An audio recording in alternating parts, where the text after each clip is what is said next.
Mi suegro me miró fijamente a los ojos y me dijo que debería sentirme agradecida de que me permitieran dormir en su garaje. En ese momento, yo sostenía a su nieta en mis brazos, su propia sangre, de 8 meses de edad, con los ojos de su padre y mi barbilla obstinada. Sin embargo, este hombre, de pie allí con un traje de $3.000 en su patio perfectamente cuidado, esperaba que yo le diera las gracias por una cama plegable colocada junto al cortacésped. Mi nombre es Samantha Reed. Tengo 29 años y hace unos 3 meses tomé la que resultó ser la peor decisión de mi vida. Me mudé a la casa de mis suegros después de que mi esposo, Ryan, fuera desplegado en Alemania. Cuando Ryan mencionó la idea por primera vez, pareció casi razonable en aquel momento. Él estaría en el extranjero durante 14 meses y teníamos un bebé de 5 meses. Sus padres eran dueños de una casa grande con 3 habitaciones de invitados vacías. Su madre, Karen, incluso lloró cuando ofreció el acuerdo. Me dijo que simplemente quería ayudar e insistió en que la familia siempre cuida de la familia. Lo que convenientemente omitió fue que yo me convertiría en su sirvienta no remunerada, en el blanco de sus frustraciones, y aparentemente, en su cajero automático personal. Dejé el apartamento que Ryan y yo compartíamos para que pudiéramos ahorrar más dinero para la casa que esperábamos comprar juntos algún día. Ryan y yo llevábamos casados 2 años y la vida finalmente se sentía como si empezara a estabilizarse. En nuestra cuenta conjunta habíamos ahorrado $47.000, lo cual era suficiente para el pago inicial de una modesta casa de iniciación una vez que él regresara. Entonces me mudé a la casa de los Mitchell. Ya saben de qué tipo de casa hablo. El frente está decorado con grandes columnas que no tienen absolutamente ningún propósito estructural. Hay una amplia entrada circular que existe puramente para que los dueños puedan presumir. Es el tipo de lugar que anuncia a gritos: tenemos dinero, mientras insinúa sutilmente que una gran parte de ese dinero probablemente reside en tarjetas de crédito. Aún así, desde fuera se veía impresionante, y pronto aprendería que las apariencias eran lo único que realmente importaba a la familia Mitchell. La primera semana pasó sin problemas obvios. Karen me mostró una cómoda habitación de invitados. David ayudó a meter mis maletas en la casa. Ashley, la hermana mayor de Ryan, incluso llegó con un guiso. Por un breve momento me pregunté si tal vez mis dudas privadas sobre ellos habían sido injustas. Para la segunda semana, el ambiente empezó a cambiar. Karen mencionó que la habitación de invitados normalmente estaba reservada para las visitas de su hermana. Me preguntó si me importaría mudarme al área sobre el garaje por un tiempo, solo temporalmente.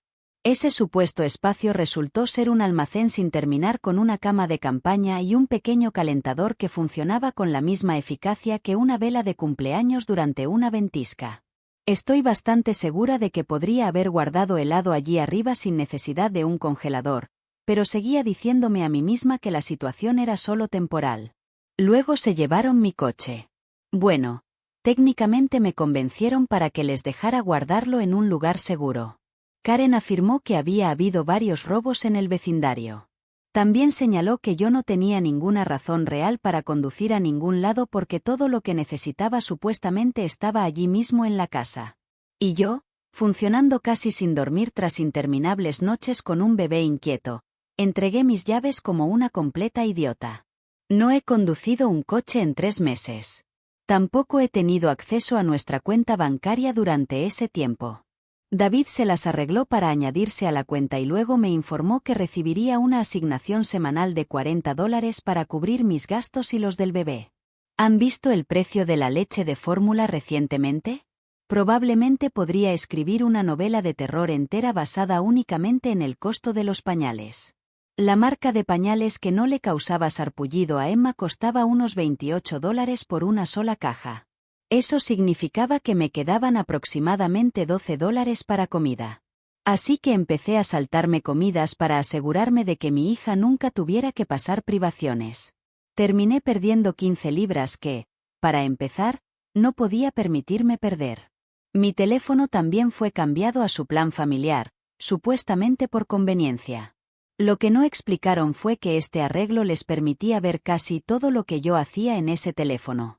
La única vez que intenté enviar a Ryan un correo electrónico explicando lo que estaba pasando realmente, Karen lo descubrió en la computadora familiar compartida y lo borró. Después de eso, me castigó quitándome el acceso a la lavadora. Durante 2 semanas completas lavé la ropa del bebé a mano como una lavandera de la época victoriana, fregando hasta que mis nudillos se agrietaron y sangraron. Hace unas 2 semanas, David decidió que las canaletas necesitaban limpieza.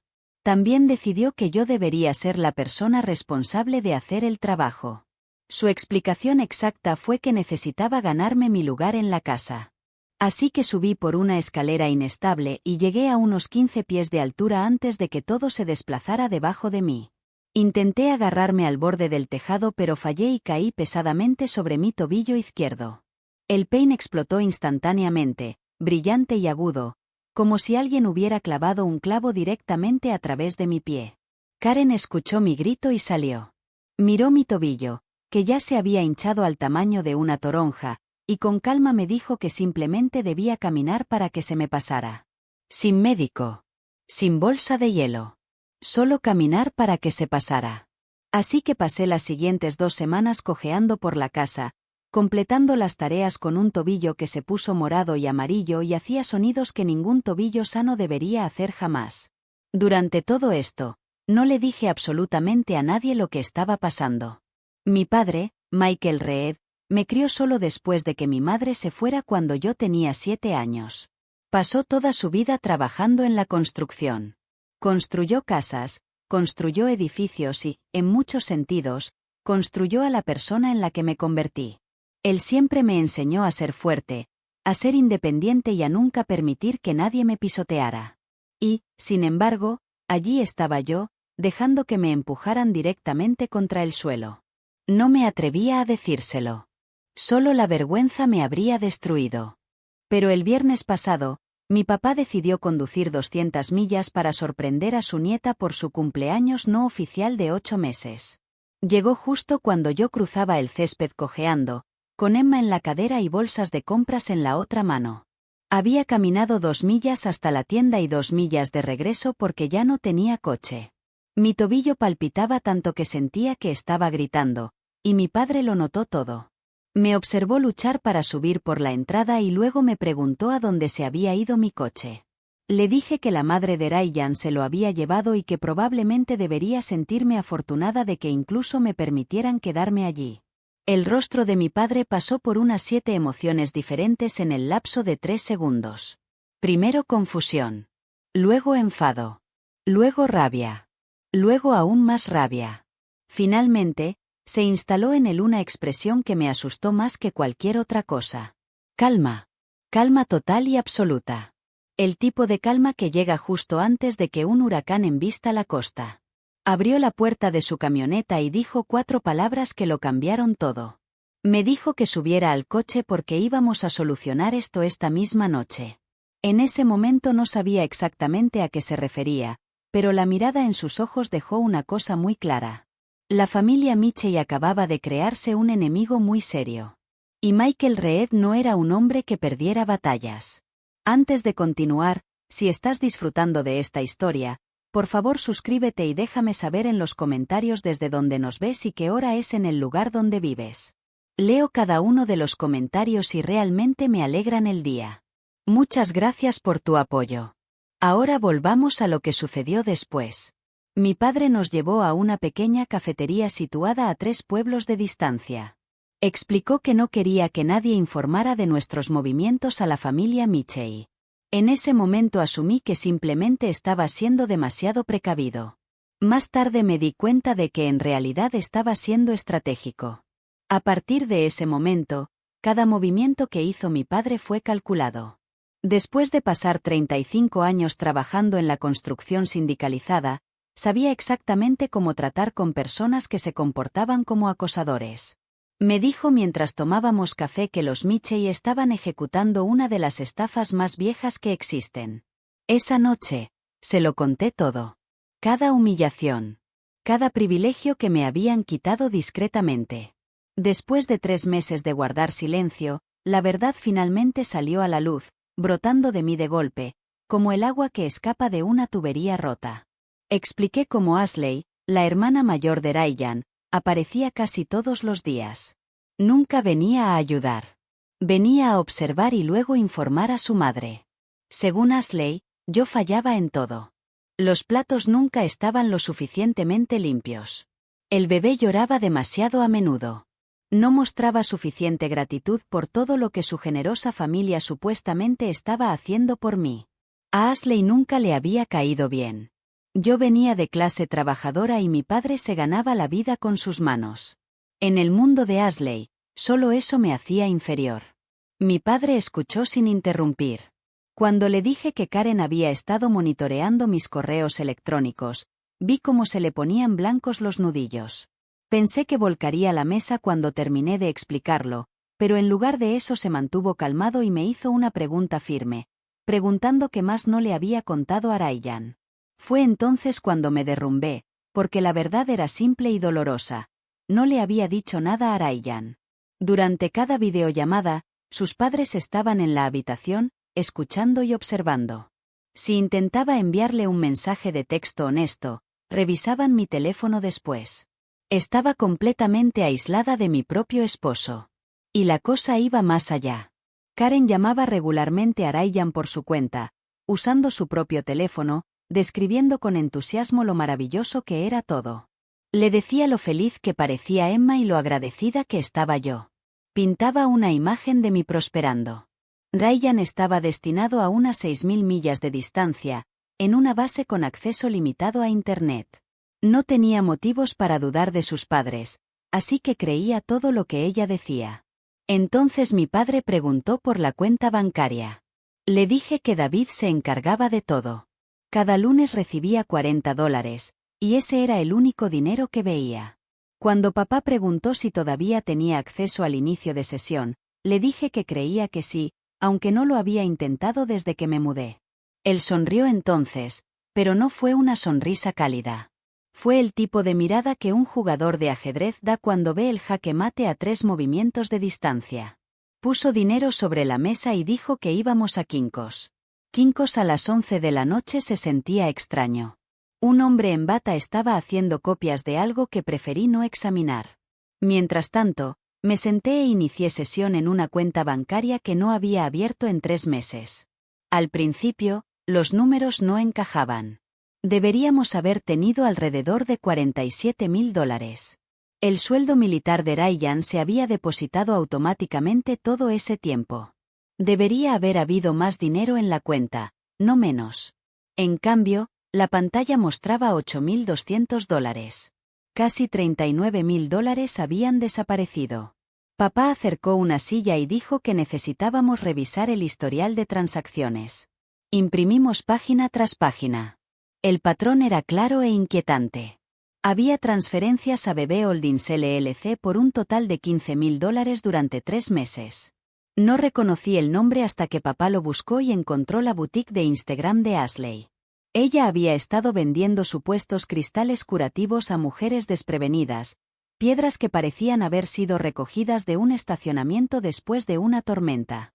No había clientes reales de los que hablar, y aparentemente ninguna preocupación por el origen de los fondos. También había retiros frecuentes de efectivo, a veces de $500, a veces de 300. Las fechas coincidían exactamente con el estilo de vida de Karen, sus visitas al salón 2 veces por semana, viajes de compras a tiendas en las que yo ni siquiera podía permitirme entrar, almuerzos con conocidos de la iglesia donde se fingía humildad mientras se comparaban bolsos de diseñador, cuotas de la marina y membresías de clubes náuticos. David ni siquiera era dueño de un bote, pero disfrutaba rodeándose de gente que sí lo era. Estaba usando nuestro dinero para costear su versión imaginaria del éxito. Luego revisamos la tarjeta de crédito de Ryan. Había cargos de restaurantes, cuentas de bares y tarifas de golf. Todos locales. Todos recientes.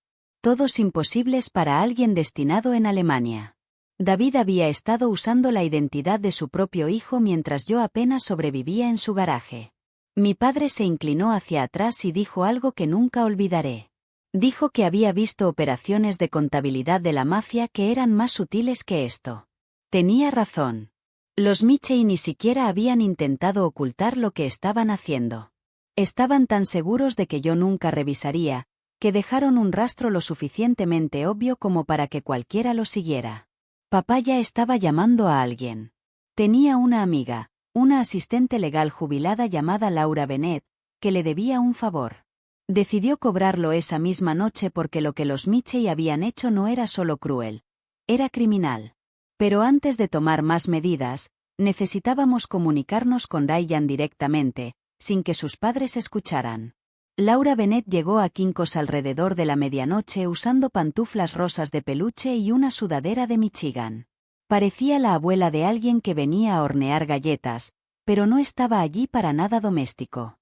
A los 5 minutos de revisar nuestras impresiones, identificó 3 posibles cargos criminales: explotación financiera, fraude y robo de identidad. Usar la tarjeta de crédito de Ryan sin autorización no solo era poco ético, era un delito federal. El ejército se toma muy en serio los delitos financieros contra los miembros del servicio. Explicó que las consecuencias podrían ser graves, incluyendo un tiempo significativo en prisión. Sin embargo, había una complicación. Cuando me mudé por primera vez, Karen me había presentado una pila de papeleo. Los llamó formularios de seguro y documentos de contacto de emergencia. Yo había estado agotada con un bebé de 5 meses que no dormía, y firmé lo que fuera que ella puso frente a mí. Nunca lo cuestioné. Uno de esos documentos resultó ser un poder notarial limitado que otorgaba a David autoridad sobre las decisiones financieras. Así fue como lo añadieron a nuestra cuenta. Él tenía mi firma en papel, aunque yo no entendía lo que estaba firmando. Laura preguntó si yo había firmado voluntariamente con pleno entendimiento, si alguien me había explicado el documento y si me habían dado tiempo para leerlo. La respuesta a las 3 preguntas fue no. Señaló que el fraude puede ocurrir cuando el consentimiento se obtiene mediante engaño, y esta situación podría cumplir con ese estándar. Papá preguntó entonces cómo podíamos contactar a Ryan directamente sin pasar por el filtro de los Mitchell. Laura coincidió en que era esencial. Si Ryan no sabía lo que estaba pasando, necesitaba escucharlo de su esposa primero, no de abogados o investigadores. El desafío era que Ryan tenía tiempo limitado de Internet en la base. Cada número de teléfono que yo tenía para él también era conocido por sus padres. Si usaba los canales normales, era probable que Karen se enterara rápidamente. Fue entonces cuando papá sacó su viejo teléfono plegable. Él se niega a actualizarlo, insistiendo en que los teléfonos inteligentes son para personas que no tienen suficiente para ocupar sus mentes. Esa noche, sin embargo, esa terquedad nos ayudó. Se desplazó por los contactos que había guardado hace décadas y se detuvo en un nombre: el sargento de primera clase Daniel Harper, un viejo amigo del ejército que ahora trabajaba en logística en bases de toda Europa, incluida la base de Ryan en Alemania. Papá hizo la llamada allí mismo en Kinko's. Ya eran más de las 6 de la mañana en Alemania. Se saludaron de la forma en que lo hacen los viejos soldados: breve, tosco, un poco profano y extrañamente afectuoso. Después de eso, papá explicó la situación. Se entregaría un mensaje. Ryan recibiría instrucciones para llamar a un número que sus padres no conocían. Podría tomar un día entero, pero la conexión ocurriría. Salimos de Kinko's cargando una carpeta llena de evidencia impresa y algo que no había sentido en meses: esperanza. Era pequeña y frágil, como una vela luchando en un huracán, pero era real. Papá nos llevó a un motel. No era uno bueno. Del tipo donde la máquina de hielo probablemente había estado rota desde la administración Clinton. Pero era cálido y, lo más importante, no era la casa de los Mitchell. Emma se quedó dormida en mis brazos casi instantáneamente. Los bebés sienten la tensión. Esa noche, con mi padre vigilando junto a la ventana, ella durmió más tranquilamente de lo que lo había hecho en meses. Yo no podía dormir. Seguía repitiendo los números en mi mente. $15.000 enviados al negocio de cristales de Ashley. 8.000 en retiros de efectivo que coincidían con el estilo de vida de Karen. Miles más financiando la fantasía del club náutico de David. Ese dinero debía ser nuestro futuro hogar. Debía ser la seguridad de nuestra hija. Se había ido. La llamada llegó a las 2 de la mañana. Un número desconocido iluminó el teléfono plegable de papá. Cuando respondí, escuché la voz que había extrañado durante 3 meses.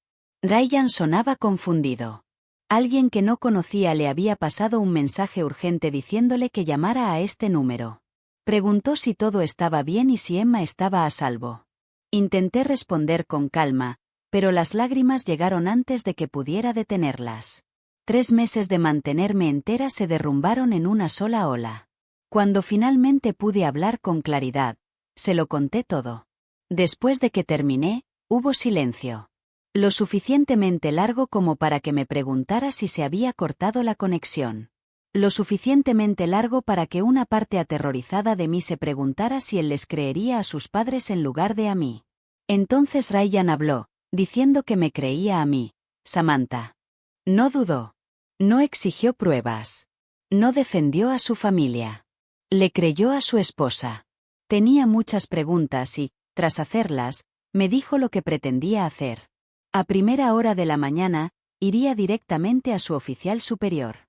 El robo de identidad que involucraba a un miembro del servicio militar se tomaba extremadamente en serio. Sus padres habían cometido delitos federales y él planeaba asegurarse de que enfrentaran las consecuencias. Pero tenía otra idea. La fiesta del 60 cumpleaños de su padre estaba programada para el domingo. Asistiría toda la familia extendida de los Mitchell. Vecinos.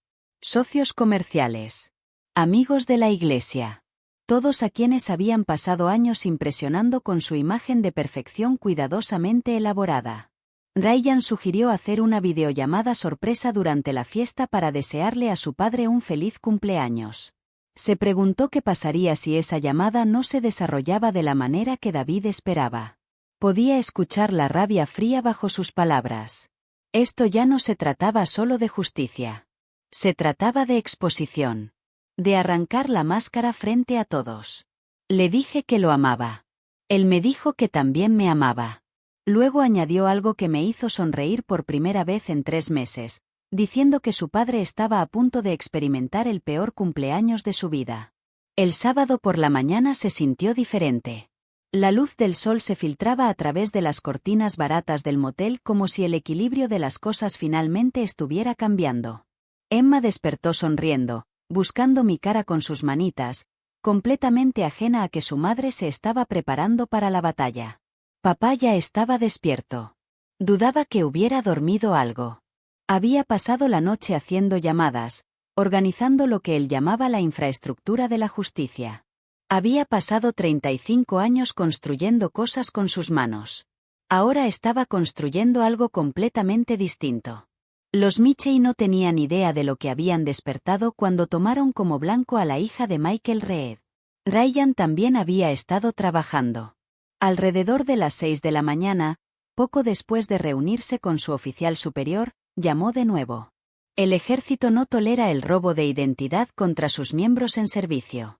Ryan explicó todo, y su oficial superior escuchó con un enfado visible antes de conectarlo de inmediato con asistencia legal. En cuestión de horas, Ryan presentó denuncias formales por el fraude de la tarjeta de crédito y el acceso no autorizado a sus cuentas. Una vez que la justicia militar se pone en marcha, rara vez se detiene fácilmente. La primera medida que tomó fue congelar todas las cuentas, los ahorros conjuntos, la cuenta corriente, la tarjeta de crédito, todo. David descubriría el cambio muy pronto, cuando fallara su próximo cargo en un restaurante frente a sus compañeros de golf. Para entonces, ya no importaría. No más transferencias al plan de cristales de Ashley. No más retiros de efectivo para costear los gastos de Karen. No más membresías de clubes náuticos alimentando la vida de fantasía de David. La hemorragia financiera se había detenido. Pero eso era solo el comienzo. Ryan quería rendición de cuentas y tenía un plan. La fiesta por el 60 cumpleaños de su padre era al día siguiente. Todo el círculo de los Mitchell estaría allí, vecinos de su calle de lujo, socios comerciales vestidos con ropa informal cara, amigos de la iglesia trayendo platillos preparados. Todos aquellos a quienes tanto se habían esforzado por impresionar. Ryan pretendía destruir esa imagen pulida frente a todos ellos. La videollamada fue sugerencia mía. Se lo presentaría a Karen como una sorpresa sincera. A ella le encantaría la idea de que su hijo militar apareciera en vivo desde Alemania para honrar a su padre. Ella prepararía el televisor grande en la sala, reuniría a los invitados para el momento emotivo, e incluso compraría un aro de luz para asegurar una iluminación perfecta. Lo grabaría para el recuerdo. Ella planearía todo, excepto lo que Ryan realmente iba a decir.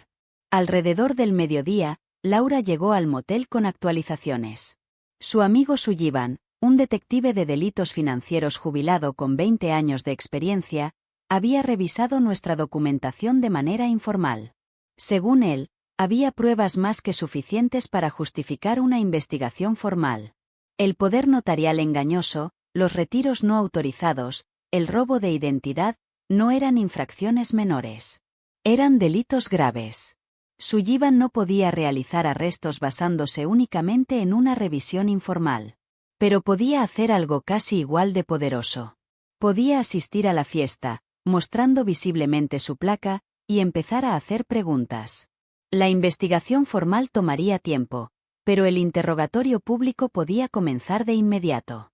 Un detective apareciendo en la celebración del 60 cumpleaños de David, preguntando sobre irregularidades financieras frente a vecinos y socios comerciales, enviaría un mensaje más fuerte que cualquier orden judicial. Papá coordinó cuidadosamente el tiempo. Sullivan llegaría aproximadamente a los 30 minutos de la videollamada de Ryan, justo cuando la verdad empezara a calar, justo cuando David y Karen estuvieran luchando por dar explicaciones. Esa tarde, papá incluso practicó su expresión inofensiva en el espejo del motel.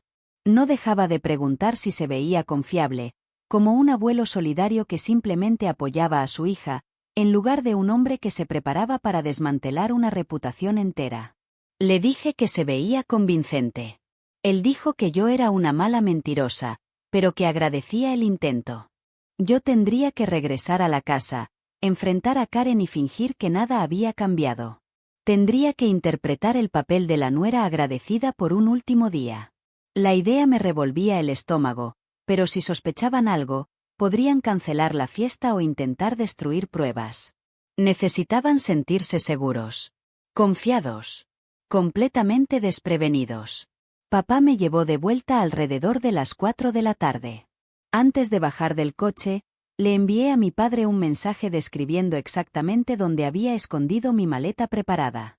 Estaba en el garaje, detrás de las latas de pintura viejas, en el estante de metal cerca del equipo de jardinería. Él la recogería al día siguiente mientras todos estuvieran distraídos con la fiesta. Entrar de nuevo en esa casa fue una de las cosas más difíciles que he hecho en mi vida. Karen me recibió en la puerta con su habitual sonrisa tensa, esa que nunca llegaba a sus ojos. Me preguntó dónde había estado. Le dije que mi padre quería pasar un tiempo de convivencia con su nieta. Pareció irritada porque me había ido sin pedir permiso, pero tenía demasiada preparación de la fiesta en mente como para insistir en el tema. Esperé hasta que estuvo ocupada arreglando los centros de mesa antes de decir nada más. Luego, mencioné casualmente que Ryan había llamado al teléfono de mi padre porque el mío fallaba. Expliqué que quería sorprender a su padre con una videollamada durante la fiesta y desearle a David un feliz 60 cumpleaños frente a todos los invitados. Karen se iluminó de inmediato. Por un breve segundo, casi sentí lástima por ella. Casi. Empezó a planearlo todo al instante. El televisor grande se instalaría en la sala justo después de cortar el pastel. Se aseguraría de que todos se reunieran. Incluso me recordó que había comprado un aro de luz el mes anterior, diciendo que sería perfecto para la ocasión. No dejaba de repetir lo especial que sería. Sonreí y estuve de acuerdo, diciéndole que sería algo que la gente recordaría absolutamente. El domingo por la mañana llegó hermoso. Cielos azules. Una ligera brisa. El tipo de temperatura perfecta que hace que todo parezca sin esfuerzo. La celebración del cumpleaños de David no podría haber pedido mejor clima. El equipo de catering llegó temprano. Se instaló una carpa en el patio trasero. Las flores cubrían casi todas las superficies. Parecía más una boda que una fiesta de cumpleaños. Pero David nunca había creído en hacer nada pequeño. A las 8 de la mañana, Karen me entregó una lista. 37 tareas que completar antes de que llegaran los invitados. Me hablaba como si fuera personal contratado. En realidad, menos que eso. Al menos el personal contratado recibe un sueldo. Completé cada tarea sin quejarme. La nuera modelo. Invisible. Los invitados empezaron a llegar alrededor de las 2 de la tarde. Socios comerciales. Vecinos cargando botellas de vino caras. Amigos de la iglesia trayendo platos preparados. Ashley hizo su entrada luciendo un atuendo que probablemente costaba más que todo mi guardarropa, saludando a sus padres con un afecto exagerado como si no los hubiera visto 2 días antes. Los observé a todos. Las mismas personas que me sonreían durante la Navidad mientras yo las pasaba canutas en el garaje de su amigo. Las mismas personas que le creyeron a Karen cuando insinuó que yo era inestable. En solo unas pocas horas, sabrían la verdad. David estaba en el patio trasero recibiendo cumplidos sobre la fiesta, la casa y su vida exitosa. Se veía confiado y completamente seguro en el centro de lo que creía que era su mundo perfecto. Me pregunté si más tarde miraría hacia atrás a ese momento y lo reconocería como la última vez que se sintió verdaderamente feliz. A las 4 de la tarde, Karen anunció que era hora de la videollamada. Invitó a todos a la sala, declarando con orgullo que su hijo militar llamaba desde Alemania para desearle a su padre un feliz cumpleaños. Dijo que iba a ser muy especial. Tenía razón en eso. 53 personas abarrotaban la sala de estar. Las conté. Contar me daba algo en lo que concentrarme además de los latidos acelerados de mi corazón. Los socios comerciales se posicionaron al frente, ansiosos por ser visibles. Las damas de la iglesia se agruparon cerca del sofá. Los vecinos llenaban cada espacio vacío. David estaba en el centro, con el champán en alto, sonriendo como un hombre a punto de recibir una medalla que creía haberse ganado. Karen conectó la llamada con entusiasmo dramático. La pantalla del televisor se llenó con el rostro de Ryan. Vestía su uniforme de gala, luciendo en todo sentido como el orgulloso hijo militar. La habitación estalló en aplausos. Alguien silbó. David levantó aún más su copa hacia la pantalla. Ryan sonrió. Pero había algo diferente en esa sonrisa. Una frialdad bajo la superficie. Probablemente yo era la única que lo notaba. Sabía lo que venía. Le deseó a su padre un feliz cumpleaños. Su voz era tranquila y firme. Luego dijo que se alegraba de que todos estuvieran presentes porque había asuntos importantes que necesitaba abordar. La sala se quedó en silencio, esperando un tributo conmovedor. En su lugar, Ryan comenzó con el dinero. Habló con claridad y sin emociones, exponiendo los hechos como un fiscal. $47,000. Eso era lo que él y su esposa habían ahorrado para su futuro, para su primera casa, para la seguridad de su hija. $8,200. Eso era lo que quedaba. Casi $39,000 habían desaparecido mientras él servía en el extranjero. La habitación enmudeció. La sonrisa de David se quedó rígida en su rostro. Karen se veía como si hubiera tragado algo podrido. $15,000 habían sido transferidos a BB Holdings LLC, continuó Ryan, identificándola como la empresa de Ashley, la que vendía cristales en Instagram, la que aparentemente necesitaba su dinero para sobrevivir. Todas las cabezas se giraron hacia Ashley. El color desapareció de su rostro bajo el maquillaje. Miró a sus padres buscando ayuda. Siguieron $8,000 en retiros de efectivo, dijo Ryan, que coincidían con los hábitos de gasto de su madre. Sus citas en el salón, sus viajes de compras, sus almuerzos con las damas de la iglesia. Las damas de la iglesia se removieron inquietas. Algunas parecían escandalizadas. Otras simplemente miraban fijamente, incapaces de apartar la vista. Los socios comerciales de David intercambiaron miradas calculadoras. Ryan continuó. Mencionó su tarjeta de crédito, la cual nunca había autorizado a nadie a usar. Cargos de restaurantes. Tarifas de golf. Cuentas de bar. Todos locales. Todos realizados mientras él estaba destinado en Alemania. Preguntó cómo podía explicarse eso. La expresión de David cambió, de la confianza a la confusión, de la confusión al enfado, Y finalmente a algo inconfundible: miedo.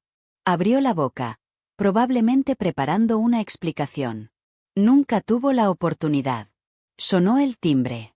Karen, moviéndose automáticamente en modo de anfitriona, abrió la puerta. El detective Sullivan estaba en el porche con su placa a la vista. Se disculpó por interrumpir la celebración y explicó que estaba dando seguimiento a un informe sobre irregularidades financieras. Dijo que tenía preguntas para David y Karen y sugirió que solo tomaría unos minutos, a menos que prefirieran continuar la conversación en la comisaría. La sala estalló en susurros. Los socios comerciales de repente recordaron compromisos urgentes. Las amigas de la iglesia empezaron a cuchichear frenéticamente. Los vecinos se acercaron a las salidas, sin querer ser asociados con lo que fuera que se estaba desarrollando.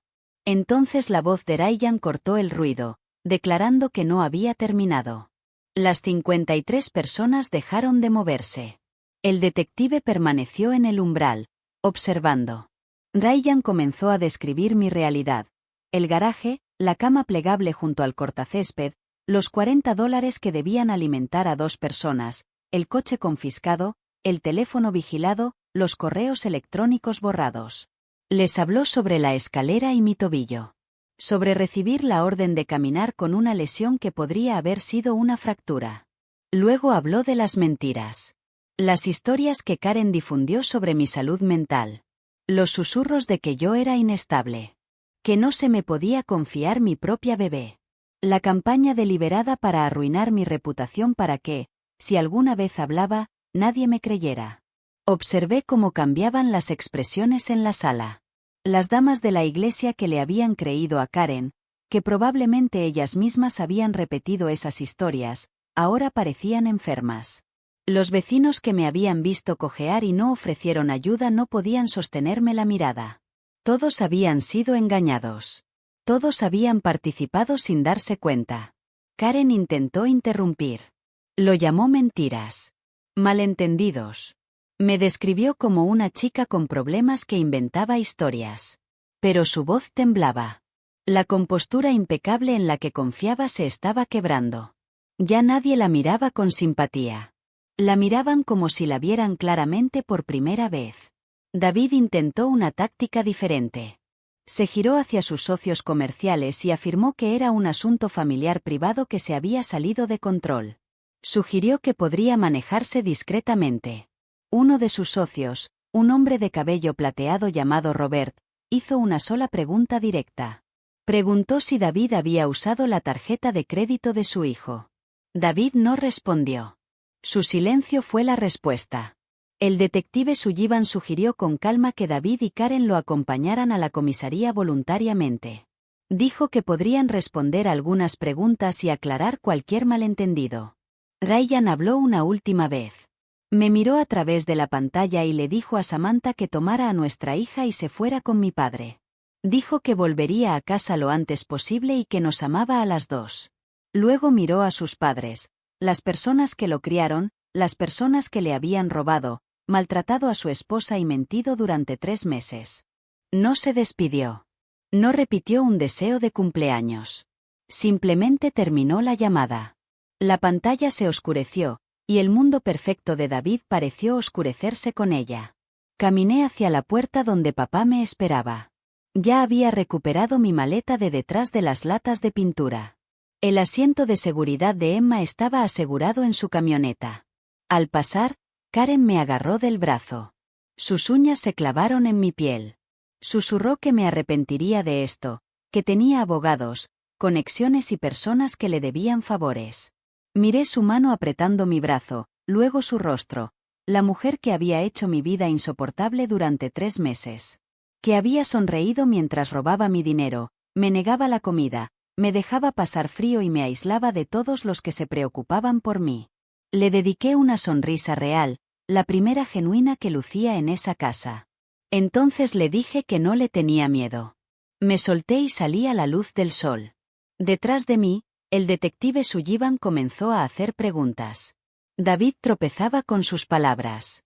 La voz de Karen subía de tono por el pánico mientras todo a su alrededor colapsaba. No miré atrás. Ni una sola vez. Subí a la camioneta de papá, aseguré a Emma en su asiento y vi cómo la casa de los Mitchell se encogía en el espejo retrovisor. El cielo estaba pintado de naranja y rosa mientras el sol se ponía, rayando el horizonte como si el mundo mismo estuviera marcando el momento. Las siguientes semanas pasaron en un torbellino de reuniones legales y constantes llamadas telefónicas. Pero por primera vez en meses, cada actualización se sentía como un progreso. 10 días después de la fiesta, David y Karen fueron acusados formalmente de explotación financiera, fraude y robo de identidad. A medida que los investigadores profundizaban, se añadieron cargos adicionales. Resultó que David también había estado desviando pequeñas cantidades de sus socios comerciales durante años, cantidades lo suficientemente sutiles como para no llamar la atención individualmente, pero significativas en total. Para cuando se calculó todo, enfrentaba cargos tanto estatales como federales. Su abogado le aconsejó que se preparara para pasar un tiempo considerable en prisión. Karen intentó presentarse como una víctima. Le decía a cualquiera que estuviera dispuesto a escuchar que ella no sabía nada de los delitos financieros. Nadie le creyó. Las pruebas demostraron que había estado involucrada directamente. Los retiros de efectivo coincidían con sus viajes de compras. El monitoreo de las comunicaciones había sido iniciativa suya. Las mentiras sobre mi salud mental se habían originado con ella. Se enfrentaba a sus propios cargos. La situación de Ashley conllevaba una extraña ironía. Su boutique de Instagram nunca había sido registrada correctamente ante el Estado. No había pagado impuestos por los $15,000 transferidos a su cuenta.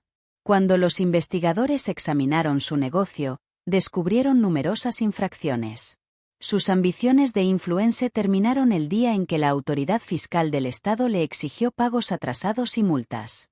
Lo último que supe fue que se había mudado de nuevo con sus padres, los mismos padres que ahora enfrentaban cargos criminales, en la misma casa que corría el riesgo de ser embargada.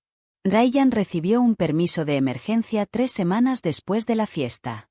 Cuando cruzó la puerta de la casa de mi padre y nos vio a Emma y a mí esperando, se derrumbó. Este hombre que había soportado el entrenamiento de combate y el despliegue en el extranjero finalmente se permitió llorar.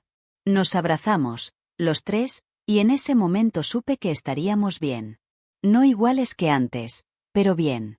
Aprendí algo importante a través de todo esto.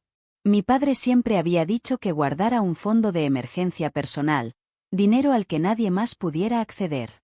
Desearía haber escuchado con más atención. De ahora en adelante, mantendré ahorros a mi propio nombre. Nada de cuentas compartidas sin límites claros. Nada de firmar documentos sin leer cada palabra. La confianza puede ser traicionada. La respuesta de la comunidad me sorprendió. Esperaba división. En cambio, recibí guisos, tarjetas y llamadas de las damas de la iglesia disculpándose por haber creído las historias de Karen. Una vecina trajo un pastel casero y admitió entre lágrimas que me había visto cojear aquel día y casi me ofrece ayuda, pero decidió no interferir. Dijo que esa decisión la había atormentado. Le dije que no era su culpa. Los Mitchell habían engañado a todo el mundo. La casa se puso a la venta 2 meses después. David necesitaba fondos para su defensa legal. Pasé por delante una vez. El cartel de venta parecía fuera de lugar frente a esas grandes columnas. El césped estaba crecido. Los jardines estaban enredados con maleza. La casa que había sido mi prisión se estaba convirtiendo en un cascarón vacío. No sentí satisfacción. Sentí que se cerraba un ciclo. Ryan regresó a casa permanentemente a principios de primavera. Había sido trasladado a una base a 2 horas de la casa de papá.